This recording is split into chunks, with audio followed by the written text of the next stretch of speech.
Good morning, Jona. How are you? I'm good. I'm all good. Just came back from Upplands Väsby. I had a little meeting with Crash earlier, and we had a lunch as well. So it's all good. Yes, my first question is why force majeure? The word force has been with us throughout the entire process of making this album, and we also call Kenny Force because he has like super high energy, and so we call him like not Mr. Force. We just call him Force. He's on my cell phone. It's called Heat Force. And well, obviously it was some slight connection to the past 2 years with the pandemic and everything, stuff that happens in the world in general. Feels like turbulent times overall, and it kind of connects to that as well. But to be honest, like the word force is the word that we really locked on to, so to speak. The first news about the new CD is the reinstatement of Kenny Lekremo. Yes. Yes, did you take him again due to force majeure? Maybe. I mean, I guess Eric leaving Heat was a force majeure for us.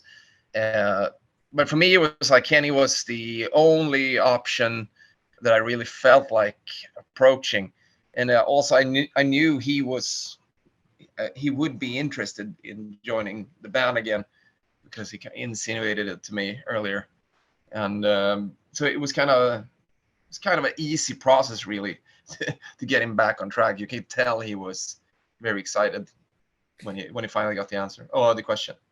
I saw that you and Eric Gromwell continue working on a new band, New Horizon. Yeah. You released Gate of the Gods on Frontier Music. Why did you do that movement? I started writing the New Horizon stuff like when Eric was still in Heat, and it was maybe, I mean, some of the songs on the New Horizon album I wrote when I was like smaller, younger, and it kind of, I think it was 2018, something like that. It kind of, I really want to do something with all these heavier and faster tracks that I have. So my first idea with New Horizon was to make an album with different singers, right?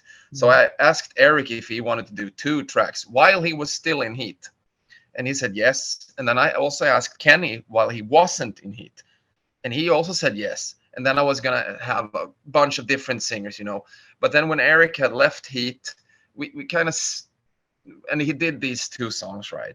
And we kind of felt that we wanted to do something like keep working together, even if it's on a like, side project level, or so to speak.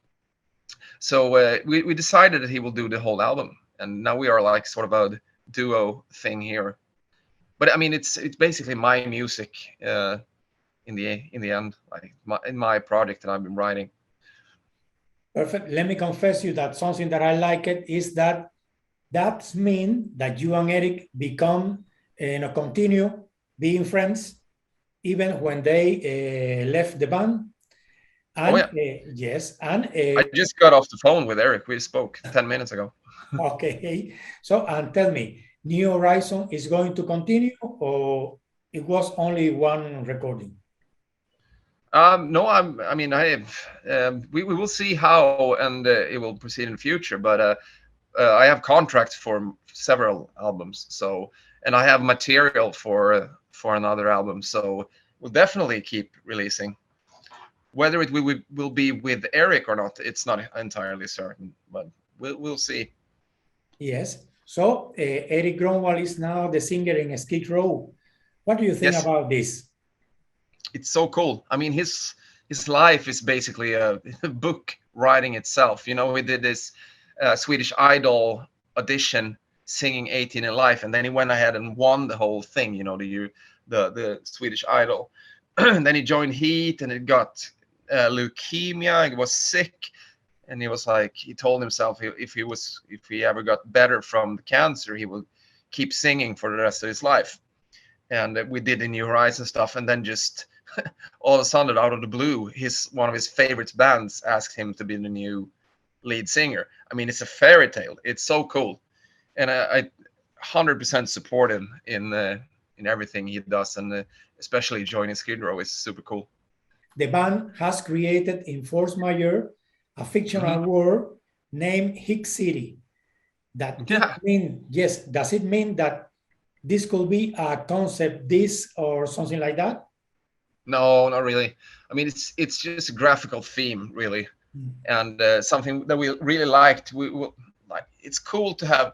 Right. So I love, for example, Somewhere in Time, the album Iron Maiden, like that cover, that sort of style, mid '80s cyber kind of punkish stuff. It's really cool.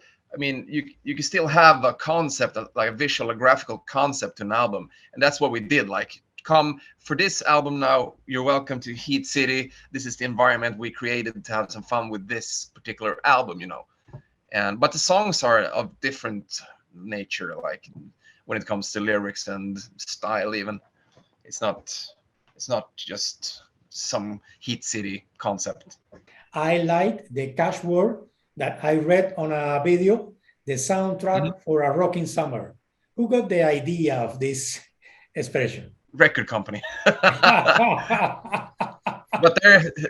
they have it right. I think it's a good summer album, but I think it would be a good like winter and fall and spring album as well. Okay, I'm going to try again. Let's see. Another verse that is strong and catchy is Nationwide We Are, from the song Nationwide. Tell me about the expression and nationwide. I mean, nationwide can mean so much. I mean, I guess the vibe of the song is that you can. I think it's an expression of freedom, that like you can go anywhere, we can be anywhere, and we're kind of together in this sort of ride that is I don't know, whatever ride you have, like, but in the music business, or if whatever you are on tour or something like that, like you go across the nation, even cross borders as well. But this is like you can go anywhere, and it's just that for me, that song is one of those, like, the open road just lies ahead of you. You can go wherever the fuck you want. Just do it. Like that for me, Nationwide is one of those tracks. Yes, in general term, does Kenny write the lyrics, or it was you as usual with the rest of the musicians? I think it was Dave's song to begin with, like the music and everything. Then we kind of put it, copy and paste it, and put it together to a track. And then me and Kenny worked on the lyrics for it. And then we brought the lyrics to Dave, and then Dave came with some inputs as well. And then we kind of wrapped it together. One of the singles is Hollywood. Yeah. However, let me tell you that you select 2 or 3 singles, but there could be more potential singles in the CD. So I think so too. Tell me, why did you take Hollywood? For me, it's like when the chorus strikes, it's like, we can't be. It's like, you're in the zone. It's like you want to jump, you want to stand in the crowd. And also listening to it on Spotify or whatever, it's like, yeah, I get this instant vibe, you know. For me, it's so, and also it being kind of instant. I think it's nice to put those kind of tracks out as singles, because you have like one shot to impress people or whatever, you know. And but in the end, it boils down to that it is a great track. Like it's good music, and we hope we can convey that. When I first listened Hollywood, and then a few tracks later, I listened Paramount. You say, Paramount, the company in Hollywood. So the songs are related. But tell me, did you use Paramount as a synonym of Supreme, or because the company? Yeah, it's not about the film company. Let's just say that. It's more that it's very important to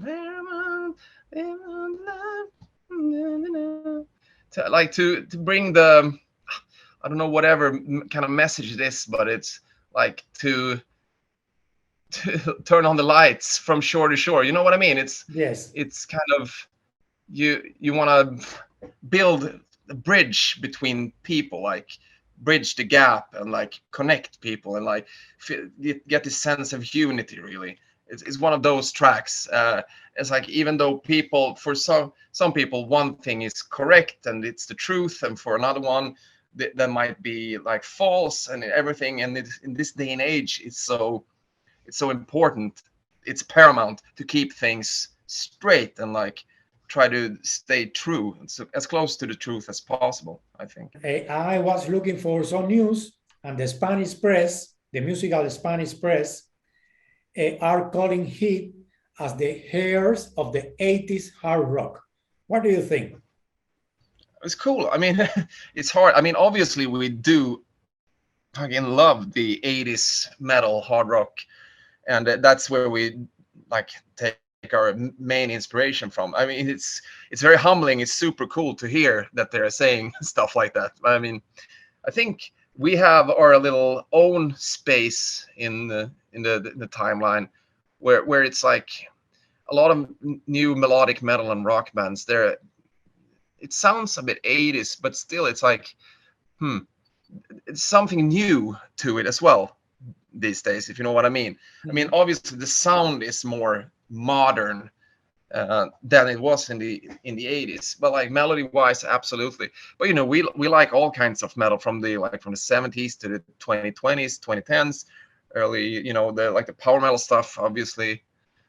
But to answer your question, I mean, it's super humbling if we're the heirs to the 80s rock bands. I mean, that was the time when hard rock and heavy metal was like, in terms of mainstream and airplay and stuff like that, it was the biggest, you know.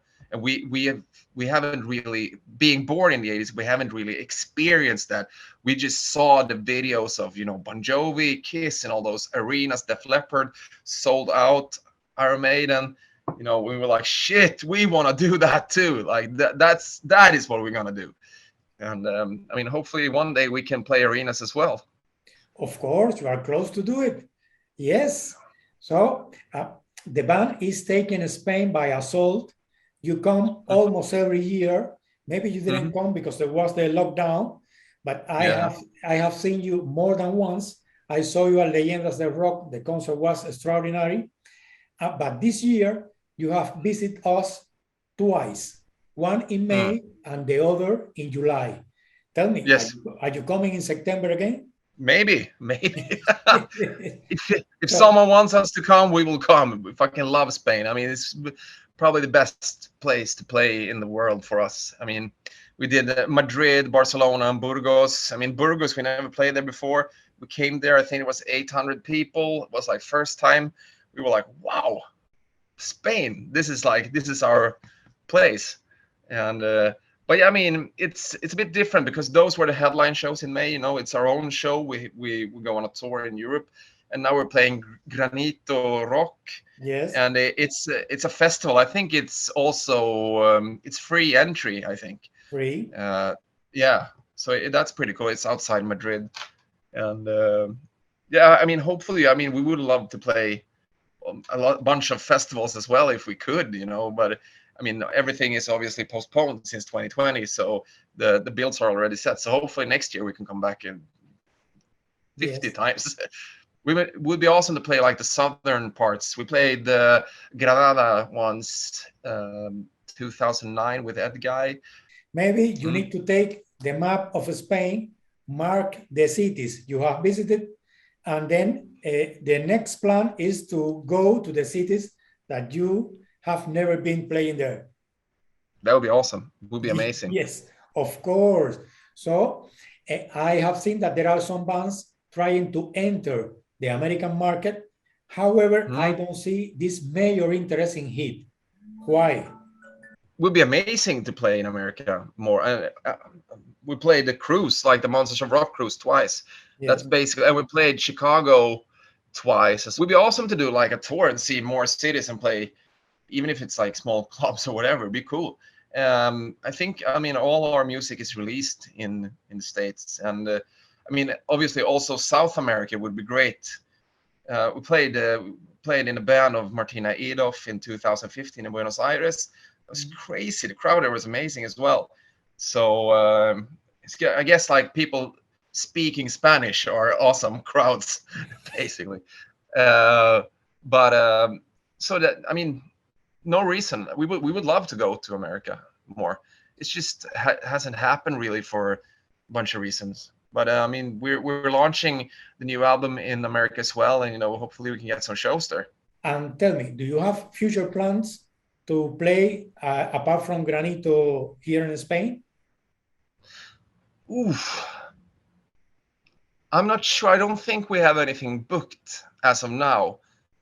At least nothing official. I don't think unofficial either, to be honest. So we don't really know when the next tour is going to be. I mean, our promoters and everything, they are or agents. They're working on booking the future tours. So we don't know after Granito when we will be back, I think. Even when you are back with the keyboard, you are very energetic, always encouraging the people. We hope yes, we hope to see you that way again. Hell yeah, I'll drink a lot of water, a few beers, then you will have me. It's fun, come on. It's awesome to be on stage.